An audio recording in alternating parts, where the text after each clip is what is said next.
जब मैं वहां गया हुआ था, कश्मीर गया हुआ था, तो आप में से बहुत से लोगों ने एक प्रश्न बहुत कॉमन रखा था और वो यही था कि क्या आप ग्राउंड सपोर्ट के बिना, क्या लोकल सपोर्ट के बिना ये संभव था? ये है ना, आप लोगों के बीच में उठा हुआ बहुत बड़ा प्रश्न था। तो ऐसे में जब प्रश्न है तो इस प्रश्न के लिए ही हम और आप आज के सेशन में चर्चा करेंगे। सारे पक्ष और जितने भी आपके दिमाग में थॉट्स हैं आप उन्हें यहां पर आने दें। पहला प्रश्न जो था वो था कि सर, ऐसी घटना का होना देश के लिए दुर्भाग्यपूर्ण है, निश्चित दुर्भाग्यपूर्ण है। तो ऐसे में पहला प्रश्न तो यही कि सर, जिसने हमला किया वो हमलावर पहलगाम तक पहुंचा कैसे? क्या आपको इस प्रश्न के साथ यह नहीं लगता कि यहां से, यहां मतलब बॉर्डर से वहां तक उसे पहुंचाने में कुछ फेलियर्स रहे होंगे?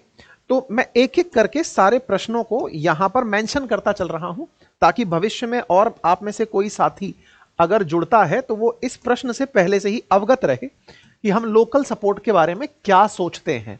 है ना, आप में से कौन कौन साथी ऐसा है जो लोकल सपोर्ट के बारे में सोचता है कि सर इसके बिना संभव नहीं है? देखो, अगर हम इस वस्तु स्थिति की चर्चा इस तरह से करें कि कोई वहां तक पहुंच गया तो पहुंचा कैसे होगा?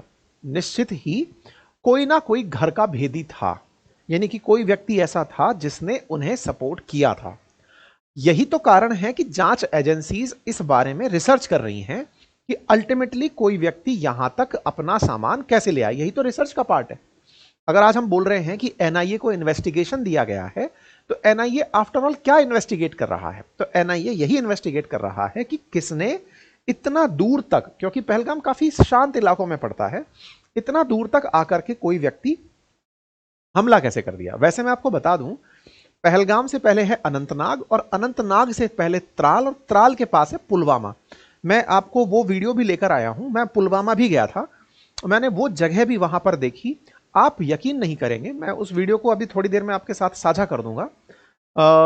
पुलवामा को देखकर आपके मन में ये बिलीव ही नहीं होगा कि यार इतना मतलब खूबसूरत तरीके से बना हुआ रोड है, बढ़िया व्यवस्थित रास्ता है, आसपास बाजार है, ट्रैफिक आराम से चल रहा है, वहां पर ऐसी दुर्घटना, आतंक के साए के द्वारा ऐसा हमला जिसमें हमारा मतलब 14 फरवरी 2019 को 40 सीआरपीएफ जवानों की जान चली जाती है। तो यह कहना कि पहलगाम में अगर यह घटना हुई है तो वहां कैसे हो सकती है? तो पुलवामा और पहलगाम में मुश्किल से 50 किलोमीटर का डिस्टेंस है, और वो प्लेनर डिस्टेंस है, ऐसा नहीं है कि पहाड़ियों में होकर जाना है। तो जो व्यक्ति पुलवामा तक सारा अपना असला लेकर पहुंच गया वो पहलगाम तक भी पहुंच जाएगा। वो जो 2 + 2 = 4 वाली कैलकुलेशन आप यहां पर लगाकर कह सकते हैं कि जब पुलवामा में इतना सारा मतलब बारूद लेकर कोई व्यक्ति सीआरपीएफ के काफिले पर हमला कर देता है तो वो पहलगाम के ऊपर भी पहुंच ही जाएगा, वहां पर हमला कर देगा। अब यहां पर एक प्रश्न और आता है कि एक तो लोकल सपोर्ट प्लस, क्या सर यहां पर हमारा भी कोई फेलियर था? कुछ मीडिया रिपोर्ट्स में मैंने देखा जहां पर चर्चा यह हो रही है कि कश्मीर की जितनी आबादी है उस आबादी पर, यानी 29 या 30 लोगों की आबादी पर एक पुलिसकर्मी या फिर वहां पर सिक्योरिटी पर्सनल अवेलेबल है। इतनी सिक्योर्ड जगह पर भी कोई घटना घट गई तो ऐसे में हमारी सिक्योरिटी ब्रीच है, तो मतलब हमारा अपना फेलियर। ये तो लोकल फेलियर हुआ कश्मीर के केस में कि कश्मीरियों का या कश्मीर का अपना फेलियर। दूसरा, हमारी सिक्योरिटी में कोई चूक थी क्या? हां, ये तो सरकार खुद मान रही है कि भाई अल्टीमेटली ये हमारा फेलियर है कि हम लोग इस चीज को नहीं रोक पाए, अंदर तक कोई व्यक्ति आया, हम जांच नहीं पाए। अगेन ये भी जांच का विषय है। तो सिक्योरिटी की अगर हम बात करें तो ये हमारी सिक्योरिटी एजेंसीज का फेलियर हो सकता है, जिसमें आर्मी हो सकती है, इंटेलिजेंस हो सकती है, ये तमाम चीजें जिनका की काम ही ये है कि वो पूरे टाइम इन चीजों से अपडेटेड रहें। अब सवाल यह है कि ये दो तो वो रीजन है जिनकी वजह से लोग यहां तक पहुंचे और इस तरह की घटना को अंजाम दिया। एक प्रश्न और जो इन दिनों बहुत ज्यादा हमारे कमेंट बॉक्स में आ रहा है वो ये है, मैं बाकी प्रश्न भी लूंगा, है ना। तो पहला, क्या लोकल सपोर्ट के बिना यह संभव है? आंसर है नहीं संभव है, मतलब लोकल सपोर्ट रहा होगा। अब रहा होगा तो इस पर हमारी प्रतिक्रिया क्या होनी चाहिए, है ना, इस पर हमारा रिएक्शन क्या होना चाहिए? क्योंकि अल्टीमेटली अगर लोकल सपोर्ट आप बोल ही रहे हो तो इस पर रिएक्शन भी अपेक्षित है। सिक्योरिटी में अगर चूक हुई है, इस पर क्या रिएक्शन होनी चाहिए? धर्म पूछकर गोली चलाई गई है तो इस पर क्या रिएक्शन होना चाहिए? पहला, लोकल सपोर्ट अगर है तो ऐसे में सिक्योरिटी एजेंसीज उन लोगों को पकड़ पकड़ करके जिन्होंने भी इस तरह का अपराध किया है उन्हें पनिशमेंट देंगी, नंबर 1। आप और हम क्या कर रहे हैं? यहां से 2 पॉइंट निकल कर आए कि सर लोकल को पनिशमेंट दिया जाए, सिक्योरिटी एजेंसीज दे रही हैं, ठीक है, कश्मीर को पनिशमेंट दिया जाए। कश्मीर को कैसे पनिशमेंट दिया जाए?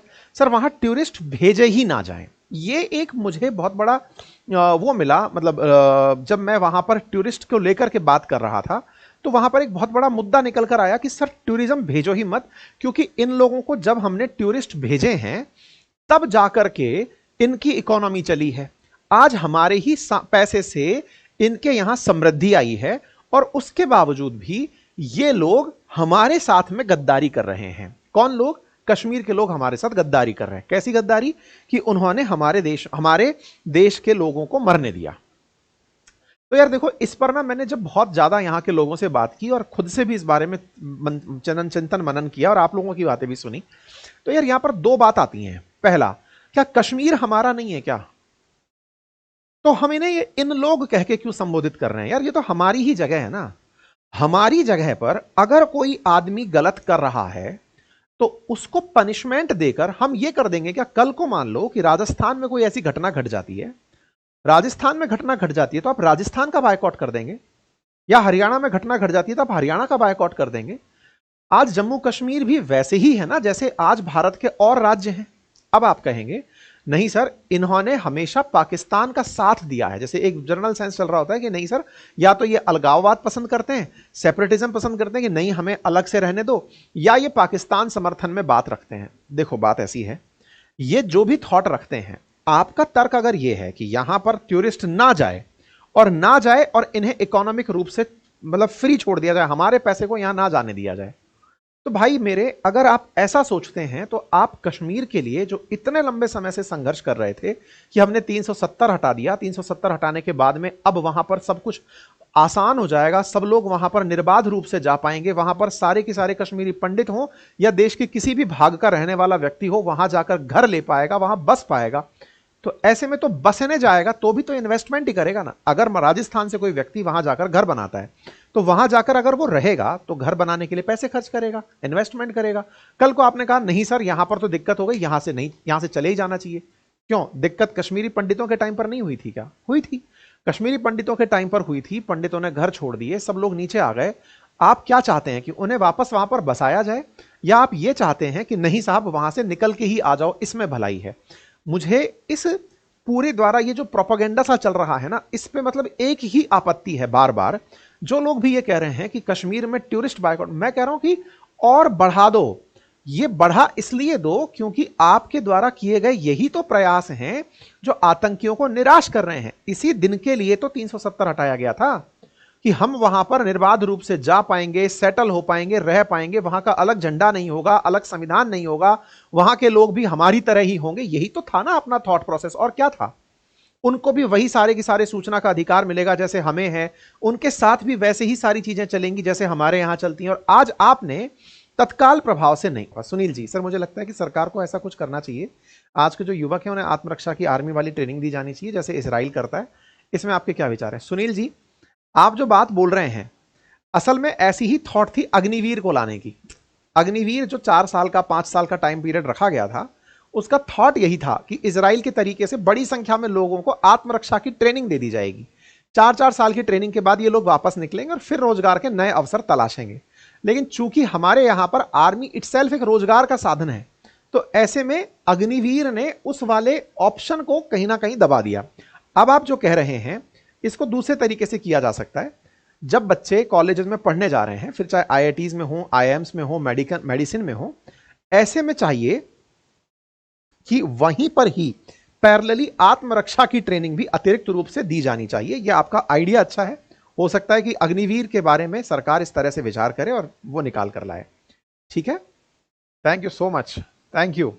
और बने रहिए, और जिन्होंने चैनल सब्सक्राइब नहीं किया हुआ है प्लीज वो एक बार सब्सक्राइब कर लें, है ना। और फ्यूचर में फिर मुलाकात करते हैं। थैंक यू सो मच, अपना ख्याल रखें, टेक केयर।